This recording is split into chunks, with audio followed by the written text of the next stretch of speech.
یہ تو اس سے پوچھو باپ سے کہ جو عید سے پہلے اپنی بیوی سے مشورہ کر رہا ہے کہ عید آ گئی ہے، اگر بیٹی کے گھر کپڑے نہ بھیجے تو اس کی ساس باتیں کرے گی۔ یہ چھوٹی عید گزری تھی نا، تو ہمارے ہاں کچھ لوگ سمجھتے ہیں کہ سخاوت صرف رمضان میں ہی کرنی ہے، اور رمضان میں ثواب زیادہ ہے، ورنہ راشن ونڈن والے اور لوگ کو عیدوں بعد بھی بھوک لگ دیجئے، عید کے بعد بھی اسی طرح ہی غریب کے ساتھ پیٹ ہوتا ہے، لیکن توجہ نہیں۔ ایک تو ذوق علم پیدا کریں۔ ہم نے اس عید پہ کوشش کرنی ہے کہ ہماری گلی میں، ہمارے محلے میں، ہمارے دائیں بائیں تھوڑا سفر کریں، بچوں کو دیکھیں، سرکاری سکول سے نکلتے بچوں کو دیکھیں، مساجد مدارس سے نکلتے بچوں کو دیکھیں۔ ہم نہ ایک ایک دو دو کا ساتھ دیں۔ یہ جتنی سیاسی جماعتیں کام کر رہی ہیں، جن کی حکومت تھی، جن کی ہے، پتہ نہیں کل کس کی آئے گی، میں تو ذاتی طور پر ان سے پورا مایوس ہوں۔ مجھے تو نہیں لگتا کہ جتنے لوگ آج تک حکومت کر چکے ہیں، بار بار آتے ہیں یا پچھلی حکومت گئی ہے، ان کے پاس کوئی پلان ہی نہیں ہے۔ یہ تو بیچارے ایک دوسرے کی ٹانگیں کھینچنے کے علاوہ نہ کچھ کر سکے ہیں، نہ امید ہے کچھ کریں گے۔ لیکن غریب کی تکلیف بڑھ گئی ہے۔ میرے پاس 20 لوگ آتے ہیں، آتے تو وہ دعا کا کہنے ہیں، آتے تو صرف یہ بتانے ہیں کہ اس مشکل میں ہوں دعا کرنا، لیکن دوستو لوگوں کی باتیں سن کے بڑی تکلیف ہوتی ہے۔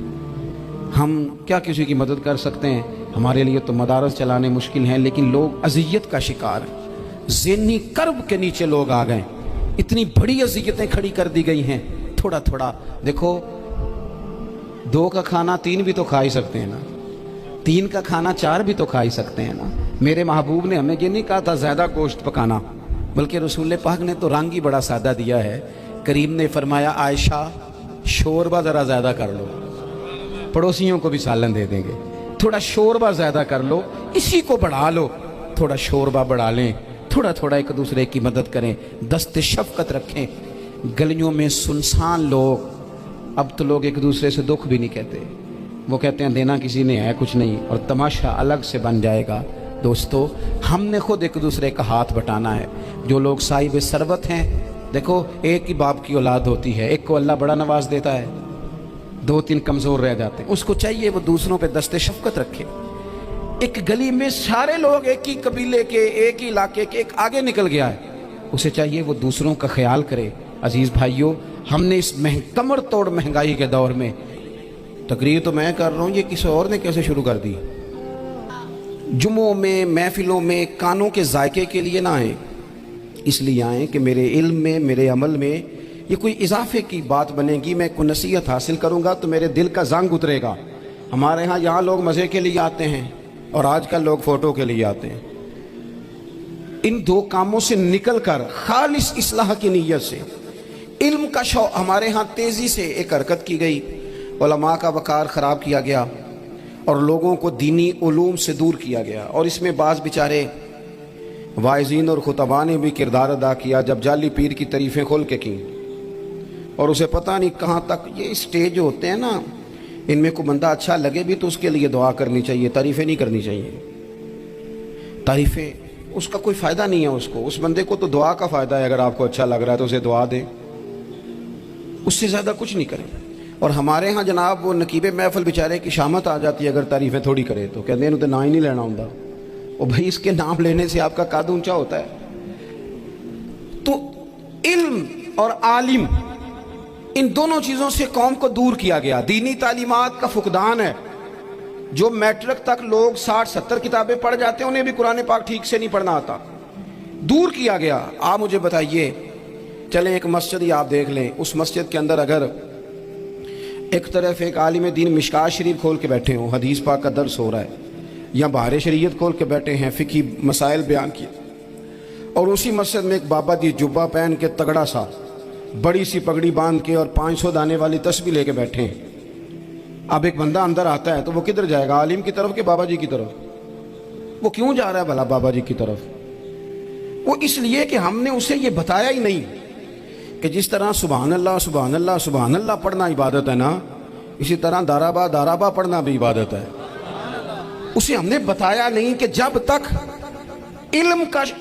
علم کے رستے میں رہنا بھی عبادت ہے، جب تک اسے یہ سمجھ نہیں نہ آئے گی کہ جس طرح وظائف کی کتاب پڑھنا عبادت ہے، اسی طرح مشکات شریف پڑھنا بھی عبادت ہے، حدیث بخاری کا درس لینا بھی عبادت ہے، مسلم شریف کی احادیث پر اپنے اساتذہ سے بیٹھ کر دروس پانا بھی عبادت۔ جب تک یہ پورا مزاج دیکھے نا، نبی پاک صلی اللہ علیہ وسلم نے فرمایا رات کی ایک گھڑی بھر دین سیکھ لینا ساری رات نفل پڑھنے سے بہتر ہے۔ اب ہمیں سمجھنا چاہیے کہ کتاب پڑھ کے بھی بندہ رب رسول تک پہنچ سکتا ہے، کتاب و سنت رستہ آسان کرتے ہیں، لیکن ہمارے ہاں کیا مزاج دیا گیا ہے، بابا جی کے پاس چلو، ضرور جائیں بابا جی اگر نیک ہیں تو منع کوئی نہیں کر رہا، لیکن جو سوچ ہمیں حضور نے دی ہے ہم نے اسی سوچ کے مطابق اپنے معاملات کو ترتیب دینا ہے نا۔ اب ایک بات میں نے آپ سے پوچھی اور آپ نے کہا قوم ساری بابا جی کی طرف جائے گی۔ حدیث پاک کس طرح ہے، اللہ کے محبوب مسجد شریف میں تشریف لائے، دونوں جانب لوگوں کے حلقے بنے ہوئے ہیں، لوگ بیٹھے ہوئے ہیں، ایک حلقے میں لوگ اللہ کی یاد کر رہے ہیں، ذکر ہو رہا ہے، ایک حلقے میں بیٹھ کے ایک عالم کتاب و سنت کا درس دے رہے ہیں، ایک صحابی اور باقی سن رہے ہیں۔ خاص توجہ کریں نوجوان میری بات پر، رسول کریم صلی اللہ علیہ وسلم دونوں کے بیچ کھڑے ہو گئے اور کریم نے فرمایا دونوں محفلیں خیر کی ہیں، دونوں ہی حلقے خیر کے ہیں۔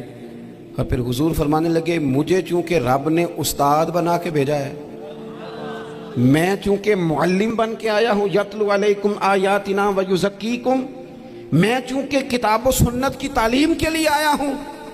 یہ لفظ کہتے کہتے حضور اس جماعت میں بیٹھ گئے جو دین پڑھ اور پڑھا رہی تھی۔ حضور وہاں بیٹھے جہاں بات دین کی ہو رہی، جہاں لوگوں کو اللہ رسول کی بات بتائی جا رہی۔ تو جمعے میں وقت پہ آئیں، اپنی دینی معلومات مضبوط کریں اور اپنے لیے مضبوط کریں۔ میں آپ کو بڑے درد سے یہ بات عرض کرتا ہوں،